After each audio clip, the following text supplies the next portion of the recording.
Second മാരേജിന് മുമ്പ് ഉണ്ടായിരുന്ന ഒരു ഫ്രണ്ട്ഷിപ്പാണ്. പക്ഷെ അതാ ഞാൻ പറഞ്ഞ പുള്ളി എന്ന് പറയാ എന്റെ ഒരു എക്സ് ലവർ അങ്ങനെയൊന്നും അല്ല. ഞാൻ പറഞ്ഞല്ലോ എനിക്ക് ആ ആളെന്ന് പറഞ്ഞത് എനിക്ക് ഏറ്റവും പ്രഷ്യസ് ആണ്. ഒരു കണക്ഷൻ ഒരു കണക്ഷൻ ഉണ്ട്.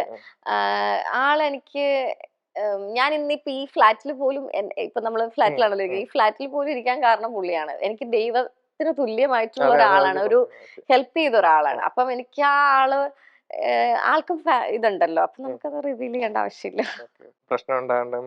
അല്ല അത് വേണ്ട. എന്തിനാ? എനിക്കെപ്പോഴും എന്റെ പ്രൈവസി ഞാൻ ഭയങ്കരമായിട്ട് ആഗ്രഹിക്കുന്ന ഒരാളാണ്. ഇപ്പൊ എനിക്ക് ഒരാൾ ഉണ്ടെങ്കിൽ പോലും ഞാൻ ഉണ്ടെന്ന് നിങ്ങളോട് പറയും, പക്ഷെ ആളെ വെളിപ്പെടുത്തത്തില്ല. സസ്പെൻസ് ആക്കി വെക്കാനാണ് ഇഷ്ടം. ഓക്കെ. അല്ല ഇപ്പം ഒരു എന്താ പറയാ ഒരു ഓഫ് സ്റ്റേജിലാണ്. ഇപ്പൊ വെറുതെ കേസൊക്കെ നടക്കുന്നതേ ഉള്ളൂ. വെറുതെ നിങ്ങൾ ചുമ്മാ ഇപ്പൊ ഉണ്ടെന്നൊന്നും പറയരുത്. ലീഗിന് നടക്കുന്നതേ ഉള്ളൂ. ഇനി അതും പൊക്കി പിടിച്ചോട്ടെ. ഇല്ല ഞാൻ ചോദിച്ചത് അത് കേട്ടപ്പോ ഒരു ക്യൂരിയോസിറ്റി അല്ല അത് ഞാൻ പറഞ്ഞല്ലോ, അതിനകത്ത് വ്യക്തമായിട്ട് പറഞ്ഞിട്ടുണ്ട്. എനിക്ക് പുള്ളി എന്ന് പറയുമ്പോ എനിക്ക് എന്റെ എന്താ പറയാ നമുക്ക് അതിനൊരു ഡെഫിനിഷൻ ഇല്ല എന്ന് പറയില്ലേ. ചില വ്യക്തികൾ നമുക്ക് ഒരു പോയിന്റിൽ വരുന്നതായിരിക്കും.